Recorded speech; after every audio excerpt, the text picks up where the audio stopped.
सरकार मुलांना घाबरलंय। सरकार ये बच्चों से डर गई। सरकारला असं वाटलं वांगचूक काय किंवा अभिजित दिपके काय यांना आम्ही किड्या मुंग्यासारखे चिरडून टाकू, पण ही झुरळं जी आहेत ती झुरळं फार खंबीर निघालेली आहेत आणि संपूर्ण देशातून झुरळं बाहेर पडली आहे आणि झुरळांना पाठिंबा मिळतोय। हे सरकार लोकशाहीवादी अजिबात नाही। लोकशाहीवादी असतं तर या झुरळांना घाबरून त्यांनी मोर्चाची परवानगी नाकारली नसती। सोनम वांगचूक यांना जोर जबरदस्तीनं सफेद पडदे लावून उचलून इस्पितळात नेलं नसतं आणि सरकार या आंदोलकांना सामोरं गेलं असतं, त्यांचा विषय समजून घेतला असता आणि धर्मेंद्र प्रधानचा राजीनामा घेऊन या देशाच्या युवा पिढीचं समाधान केलं असतं। पण सरकार तरुणांचा अंत बघताय। तरुणांच्या बाबतीमध्ये जी कठोर भूमिका घेतलेली आहे ती अत्यंत चिंताजनक आहे। हजारो लाखो तरुण जंतर मंतरला जमलेले आहेत, सरकारच्या विरुद्ध घोषणा देत आहेत। सरकारच्या हातात असतं तर या हजारो तरुणांच्या मागे त्यांनी ईडी लावली असते। मी तर असं आवाहन केलेलं आहे आता मगाशी, संसदेवर मोर्चा नेता येत नसेल तर या मोर्चाचा मार्ग ईडी हेडक्वार्टरच्या दिशेने न्यावा। या देशाच्या बर्बादीमध्ये या ईडीचा सगळ्यात मोठा हातभार। देशविरोधी कारवायांमध्ये ईडी सहभागी आहे। त्याच्यामुळे संसदेबरोबर या ज्या गुलाम झालेल्या संस्था आहेत, मग सुप्रीम कोर्ट असेल, ईडी असेल, त्यांच्या दिशेने सुद्धा हा मोर्चा नेला पाहिजे। तुम्ही सुप्रीम कोर्टाला गुलाम म्हणताय? होय, सुप्रीम कोर्ट जर गुलाम नसतं तर राष्ट्रहिताचे निर्णय दिले असते आणि संविधानानुसार या देशातले निर्णय झाले असते। मला कंटेम्पची भीती वाटत नाही? मला अजिबात भीती वाटत नाही। कंटेम्प कशा करता? या देशातली प्रत्येक संविधानिक संस्था ही मोदी शहांची गुलाम आणि घरगडी म्हणून काम करते। यात त्या काय लपून राहिलेलं नाही। तसं असतं तर जर सोनम वांगचूक यांच्या उपोषणाची दखल घेऊन त्यांना इस्पितळात घेऊन जा हे जर सांगू शकतात सुप्रीम कोर्टचे किंवा हायकोर्टाचे लोक, तर मग सरकारलाही ते निर्देश देऊ शकतात, या मुलांचं म्हणणं ऐकून घ्या आणि त्यांचं समाधान करा आणि मग हे उपोषण सुरू केलं। उद्धव ठाकरेंनी देखील शिवाजी पार्कामध्ये आंदोलन केलं, तर त्याच्यावरती गिरीश महाजन असं म्हणतात की त्यांनी त्यांचा पक्ष वाचवावा म्हणून अशा पद्धतीने टीका करतात। अरे तुम्ही तुमच्या चड्ड्या वाचवा, लोक रस्त्यावर उतरले झुरळं, बरं का, तुमच्या हाफ चड्डी शिरतील बरं। हे अंधभक्ताच्या पलीकडली ही स्टेज आहे, ही तुम्ही याची नावं घेताय ना, ही अंधभक्ताच्या पुढली स्टेज आहे। देशात काय चाललंय? हजारो तरुण रस्त्यावरती उतरले आहेत, नागपूरमध्ये हजारो तरुण उतरले आहेत, पुण्यामध्ये झालंय, महाराष्ट्रात ठिकठिकाणी होत आहे। काल शिवाजी पार्कला हजारो तरुण रस्त्यावरती उतरले। तुम्ही काय त्यांची चेष्टा करताय? इथे राजकारण कसलं आणताय? तुम्ही वाचवा स्वतःला। लोक रस्त्यावर तुम्हाला कपडे काढून मारतील अशा प्रकारचं वातावरण या महाराष्ट्रात आणि देशात सुरू आहे। मिस्टर गिरीश महाजन सगळ्यात करप्ट माणूस या महाराष्ट्रातला, सगळ्यात करप्ट, आणि झुरळं त्याच्या मागे आता लागणार आहे।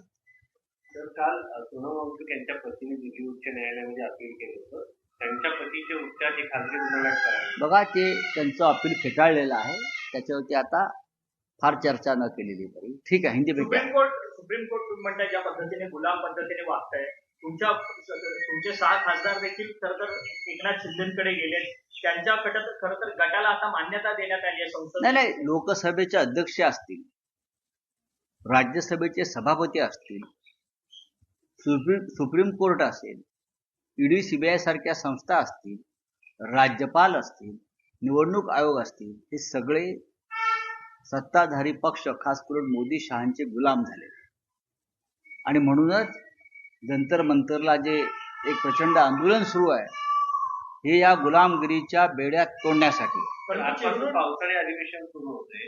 विरोधी पक्षांची काल बैठक पार पडलेली आहे. सर्वपक्षीय बैठकीला देखील बैठक झाली. काय नक्की अजेंडा असतो? आता पुन्हा 10 वाजता मीटिंग आहे. मी त्या मीटिंगला निघालोय. ही मीटिंग संपल्यावरती आम्ही निर्णय घेऊ जंतर मंतरवर जाण्याचा. काल ऑल पार्टी मीटिंग संपली, त्याच्यानंतर सुप्रिया सुळे ज्यावेळेस बाहेर पडल्या त्यावेळेस त्यांनी राजनाथ सिंगांच्या पाया पडल्या. तर सातत्याने राष्ट्रवादी काँग्रेस शरदचंद्र पवारांच्या पक्षाचा डिलिमिटेशनवरचा स्टँड जो आहे तो कुठेतरी धुसर होताना पाहायला मिळतोय का? गेल्या आणि मला असं आहे की हा त्यांची पक्षाची भूमिका असेल वाकण्याची, आमची नाही. बोलिए. सर, संसद मार्च जो है पुलिस दिल्ली पुलिस अलाउ नहीं करेगी, हर जगह बैरिकेडिंग कर रखी है, किस तरीके से देखते हैं आप? पुलिस सरकार खास करके प्रधानमंत्री और गृह मंत्री जी 56 इंच की सीना वाले लोग ये बच्चों से डर गए. ये बच्चों से पूरी तरह से डर गए हैं, हताश. उनको समझ में नहीं आया कि क्या होने जा रहा है और क्या होगा और आगे क्या होने वाला है. ये जो कॉकरोच जनता पार्टी है उनको लगा कीड़े मकोड़े की तरह हम उनको खत्म कर देंगे, लेकिन नहीं. ये कॉकरोच जंतर मंतर पर हजारों की लाखों की तादाद में आज है. पूरे देश में बड़े बड़े शहरों में इस आंदोलन का समर्थन हो रहा है. कल मुंबई में सबसे बड़ा आंदोलन हो गया शिवाजी पार्क में. उद्धव ठाकरे जी, आदित्य ठाकरे जी, हम सब लोग हजारों लोग थे, बच्चे थे, स्टूडेंट थे. पुणे में हो गया, महाराष्ट्र में नागपुर में हो गया है. हाँ, और हर जगह पर हो रहा है. आप क्या करोगे? आप इतने जो लाखों लोग बाहर आ रहे हैं उनके ऊपर आप ईडी लगाओगे या सीबीआई पीछे, अब उनके पीछे सीबीआई लगाओगे? अगर सरकार के हाथ में होता तो जंतर मंतर पर बैठे हुए हर व्यक्ति के अगेंस्ट वो ईडी की कार्रवाई करते, लेकिन अब मुमकिन नहीं है. मैं तो ये कहूंगा, अगर ये दोनों संस्थाओं ने देश का बहुत बड़ा नुकसान किया है, हाँ, राष्ट्र का नुकसान किया है. सर, दिल्ली हाईकोर्ट ने तो ये बोला है कि आर्बिट्रेरली नहीं उठाया गया है और नहीं, ठीक है. आप न्यायालय की बात न्यायालय के पास रहने दो. और जो बच्चे आप जंतर मंतर पर बैठे हैं, हर बच्चा नेता है, उनको कोई नेता नहीं. सर, सोनम वांगचुक की पत्नी ने काफी गंभीर आरोप लगाए कि जो पोटेशियम कम होने की बात की थी वो सरासर झूठ है. उन्होंने ब्लड टेस्ट भी कराए हैं. हाईकोर्ट देखिए, मैंने ये कहा है कि सभी कोर्ट इस देश की प्रधानमंत्री और गृह मंत्री की गुलाम बन गए. ये बहुत गलत बात है देश के लिए, लोकतंत्र के लिए, हमारे फ्रीडम के लिए. सब गुलाम बन गए हैं और इसीलिए तो हजारों की लाखों की संख्या में बच्चे और उनके माँ बाप जंतर मंतर पर आकर खड़े हैं. धूप है, कभी बारिश है, लेकिन हटे नहीं. हटाने की बहुत कोशिश चल रही है. ये लोग डर नहीं रहे हैं, तो हमारे जैसे है, न डरेंगे. सर, आपको क्या लगता है कि इस बार ये फंक्शन कर पाएगा मॉनसून सेशन जो है पार्लियामेंट का? अभी से ही ऐसा लग रहा है कि मॉनसून क्या रहा है पार्लियामेंट में? हर पार्टी को खरीद लिया है मोदी और शाह ने, तो पार्लियामेंट में बचा क्या है? पार्लियामेंट में जो एक गरिमा होनी चाहिए थी अपोजिशन की, वो तो नहीं बची है. हर पार्टी को खरीद लिया है, हर पार्टी को. 50-50 करोड़ में तृणमूल के कांग्रेस खरीद लिए, शिवसेना के सांसद खरीद लिए, आपके सांसद खरीद लिए, और भी तोड़फोड़ चल रही है, रेट बढ़ा रहे हैं. तो ये किसी पार्लियामेंट की गरिमा उसे नहीं कहते ना. अगर अपोजिशन को आप कमजोर कर रहे हो, अपोजिशन को खरीद रहे हो दबाव से, तो क्या पार्लियामेंट में रखा है? अब वो पार्लियामेंट नहीं है, वो बीजेपी का अड्डा बन गया है. सर, 7 बिल आ रहे हैं, वंदे मातरम को लेकर भी बिल लाया जाएगा, उसकी अवमानना होगी तो बड़ी कार्रवाई की जाएगी. देखिए, भारतीय जनता पार्टी की तरफ से अगर ये बिल आ रहा है तो उनको पता चलना चाहिए कि ये लोग आत्मचिंतन करना चाहिए कि हम तो कभी हिंदुस्तान के फ्रीडम स्ट्रगल में नहीं थे, जो स्वतंत्रता संग्राम में नहीं थे. जब देश स्वतंत्र हुआ तो आरएसएस ने तिरंगा नहीं फहराया था.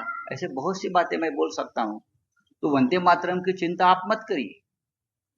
वंदे मातरम, मैं तो मोदी जी और अमित शाह जी को चैलेंज दूंगा, टेलीप्रॉम्प्टर के बिना वंदे मातरम की 4 पंक्तियां मुझे गाकर दिखाई, टेलीप्रॉम्प्टर के बिना।